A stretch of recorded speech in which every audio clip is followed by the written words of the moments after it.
என் கண்ணீரை துடைச்சத பார்த்தா அம்மானு சொல்லணும்.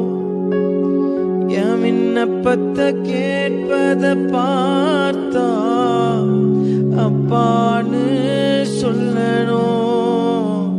என்ன ஆற்றுவதும் தேற்றுவதும் பார்த்தா அம்மான்னு சொல்லணும்.